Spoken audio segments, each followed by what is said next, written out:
Bonjour et bienvenue dans votre rendez-vous hebdomadaire de l'actualité béninoise.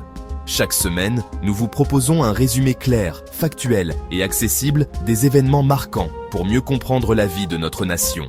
Voici l'essentiel de l'actualité au Bénin. Cette semaine, l'actualité politique au Bénin entre dans une phase décisive avec l'intensification de la campagne pour les élections législatives et communales du 11 janvier 2026.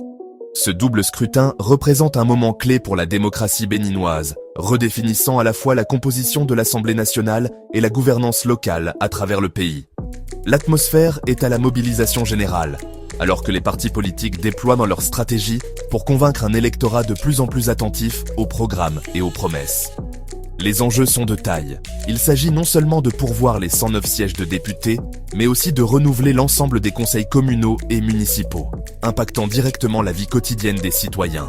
La campagne a officiellement été lancée le 26 décembre 2025. Depuis cette date, l'ensemble du territoire national vibre au rythme des activités électorales. Les caravanes sillonnent les villes et les campagnes, les meetings se multiplient et les débats animent les médias. Cette période de campagne, qui s'achèvera le 9 janvier à minuit, est une occasion pour les candidats de présenter leurs projets de société et d'échanger directement avec les populations.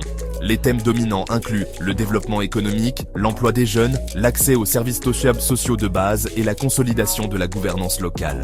5 formations politiques majeures sont en lice pour ce scrutin. On retrouve les deux principaux partis de la mouvance présidentielle, l'Union progressiste, le Renouveau et le Bloc républicain, qui comptent capitaliser sur le bilan du gouvernement.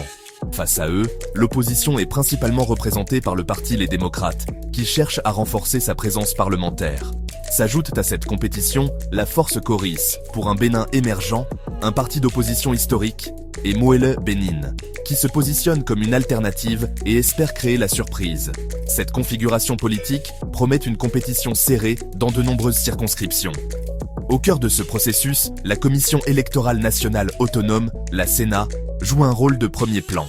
L'institution est chargée de garantir la régularité, la transparence et l'équité du scrutin. Pour ce faire, elle a récemment finalisé la mise à jour du fichier électoral informatisé, intégrant les nouveaux majeurs et procédant aux corrections nécessaires. La CENA a confirmé que la liste électorale est désormais consolidée et disponible pour consultation. Dans une déclaration récente, son président a rappelé que chaque voix compte et sera comptée en toute transparence, soulignant l'engagement de l'institution à livrer des résultats crédibles et acceptés par tous. Pour assurer le bon déroulement du vote le jour J, la CENA a lancé à Cotonou une vaste campagne de formation des agents électoraux. Cette formation intensive, qui se déroule du 2 au 9 janvier 2026, est décentralisée dans tous les départements du pays. Elle vise à familiariser les milliers d'agents recrutés avec les procédures de vote, le dépouillement des bulletins et l'utilisation du matériel électoral. L'accent est mis sur la neutralité, la rigueur et la gestion des incidents potentiels. L'objectif est clair, garantir un scrutin transparent, crédible et apaisé sur l'ensemble des 17 000 bureaux de vote prévus. Parallèlement, les autorités gouvernementales et les organisations de la société civile multiplient les appels au calme et à la sérénité. Elles exhortent les acteurs politiques, leurs militants et l'ensemble des citoyens à faire preuve de retenue, à respecter les règles du jeu démocratique et à privilégier le débat d'idées sur la confrontation. La préservation d'un climat de paix est jugée essentielle pour que ces élections soient une véritable fête de la démocratie et renforcent la cohésion nationale. Le Bénin retient donc son souffle à l'approche de cette échéance électorale majeure qui déterminera le paysage politique du pays pour les années à venir. Passons à l'économie.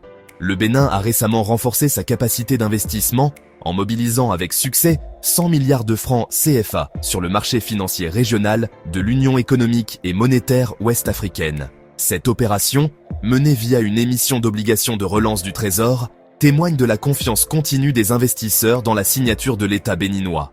L'émission, d'une maturité de 7 ans et assortie d'un taux d'intérêt de 5,95%, a été sursouscrite, ce qui indique un fort appétit du marché. Ces fonds sont essentiels pour soutenir la dynamique de croissance du pays.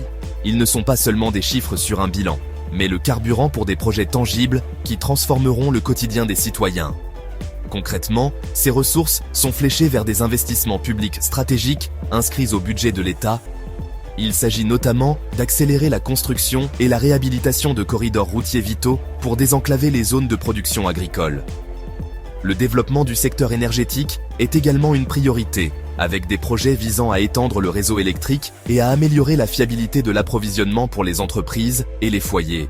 Enfin, une part importante sera consacrée au renforcement des infrastructures sociales, avec la construction de nouvelles salles de classe pour réduire les effectifs pléthoriques et la modernisation de centres de santé en milieu rural. Ces investissements sont cruciaux pour améliorer le capital humain du Bénin. Parallèlement, le secteur agricole, pilier de l'économie, montre des signes de résilience, notamment dans la filière cotonnière, malgré les défis climatiques. Cependant, tous les secteurs ne connaissent pas la même fortune. Dans le domaine des jeux et paris, un acteur historique, la Loterie nationale du Bénin, traverse une période de turbulence. L'entreprise publique fait face à une concurrence de plus en plus féroce de la part des plateformes privées de paris sportifs en ligne et des jeux numériques. Ces nouveaux entrants, agiles et très présents sur les supports digitaux, captent une part croissante du marché, ce qui impacte négativement les performances financières de la LNB et la contraint à repenser son modèle économique. Sur le plan social, ces dynamiques économiques se répercutent directement sur la population. Les questions liées au coût de la vie et à l'érosion du pouvoir d'achat restent au centre des préoccupations quotidiennes des ménages béninois. La hausse des prix de certains produits de première nécessité, conjuguée à une inflation persistante, pèse sur les budgets familiaux et alimente les débats publics. Face à cette situation, les discussions portent sur les mesures de soutien possibles et l'efficacité des politiques publiques pour atténuer ces pressions. Au-delà des aspects économiques, la cohésion sociale est également renforcée par des initiatives locales. Des programmes de santé communautaire se déploient pour améliorer l'accès aux soins préventifs, tandis que des comités de vigilance citoyenne voient le jour dans plusieurs quartiers pour renforcer la sécurité et le vivre ensemble. Ces actions, bien que locales, sont essentielles au bien-être collectif. Sur la scène internationale, le Bénin a intensifié ses relations diplomatiques et économiques, consolidant des partenariats clés. Au cœur de cette dynamique, la coopération avec l'Union européenne a franchi une nouvelle étape. Un accord de financement récent, dans le cadre du programme Global Gateway, a été signé, allouant des fonds substantiels pour la modernisation des infrastructures portuaires et énergétiques. Cet appui vise non seulement à améliorer la compétitivité du port de Cotonou, mais aussi à soutenir la transition du Bénin vers les énergies renouvelables, un objectif stratégique pour le gouvernement. Les discussions ont également porté sur le renforcement de la bonne gouvernance et le respect des droits humains, des valeurs partagées qui sous-tendent ce partenariat durable. Plan culturel, la ville de Ouidah accueille les Vodun Days du 8 au 10 janvier 2026. Cet événement met à l'honneur la richesse du patrimoine vaudin du Bénin à travers des cérémonies traditionnelles, des expositions culturelles et des concerts. Des artistes de renom comme Angélique Kidjo, Mei Wei et d'autres têtes d'affiche sont attendus, renforçant l'attractivité culturelle et touristique du pays. Ainsi s'achève ce résumé de l'actualité béninoise de la semaine. Merci de nous avoir suivis. N'hésitez pas à liker la vidéo, à partager votre avis en commentaire et à vous abonner pour ne manquer aucun numéro de Bénin Hebdo.